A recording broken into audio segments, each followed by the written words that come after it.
Morning, everyone.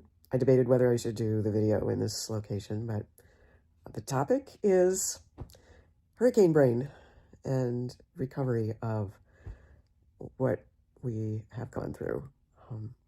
It takes shape in different forms, and no surprise that when you go through intense stress, thinking literally you're gonna die, and thinking that just not at the moment, but for hours at a time, maybe even days at a time, it does a number on your immune system. So at work, this pretty minor as it goes, a virus was going around, and no surprise that I picked it up. Just a few days of a cold, and here we are. And on the nightstand, we see what I needed to get through the night. NyQuil, nasty stuff, and I never take it unless I can't breathe. And this one felt like 1,000 razor blades starting to cut your throat open. That's just how sometimes these things start, and you know it's going to be a few days of recovery. And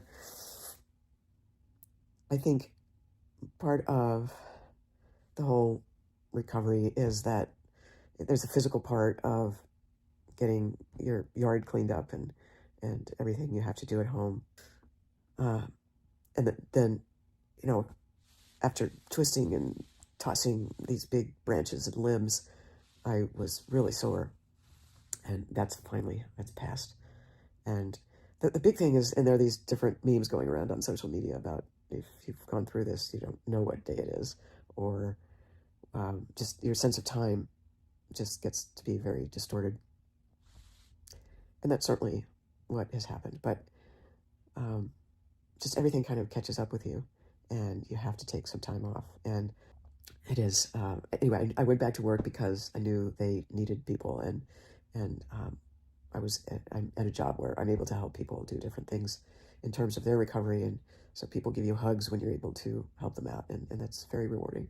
But today is my first day off, and I never had a fever, and I knew that this thing was going around, and I work in very close quarters, so it is what it is, and I figured I would get sick, and lots of other people would get this as well. I'm going to just spend the day chilling and trying to get over this. But the big takeaway is I have nothing to complain about. So many people have lost everything. Their homes, their things that are most important. I spend a life developing, creating your home space. It does mean something, and it's hard to say goodbye to that, even though, you know, living in Florida, that's going to happen. The other thing I've seen, especially at work, is people's ability to focus and concentrate on what it is they're doing, be in the moment.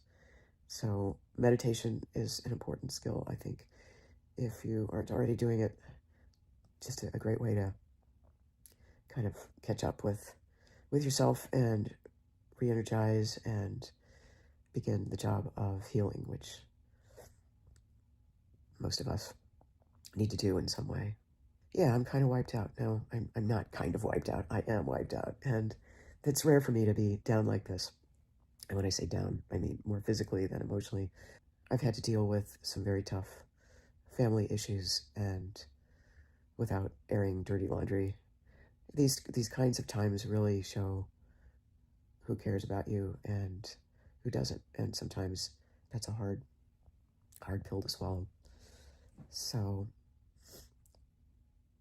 but as the phrase goes, these are the times that test our souls and our hearts, and you really know who your friends are and the people who are important in your life. I also think it's important not to have too much of a pity party. Take some time to acknowledge what has happened and how you're feeling, and then getting out, just doing something, helping others. It always takes your mind off your own problems. Volunteering, there's so many opportunities in these situations of hurricanes, and as we see the effects of global warming and climate change, there are going to be many opportunities to help climate refugees and other people who are suffering in the many different ways. So that's what I dedicate my life to, helping people connect the dots between the environment and how we live our lifestyle. There are many things we can do to say, hey, at least I tried. I showed up at the revolution. All right, everyone. My voice is giving out, and I'm going to go drink some water. Hydrate, hydrate. Gotta run.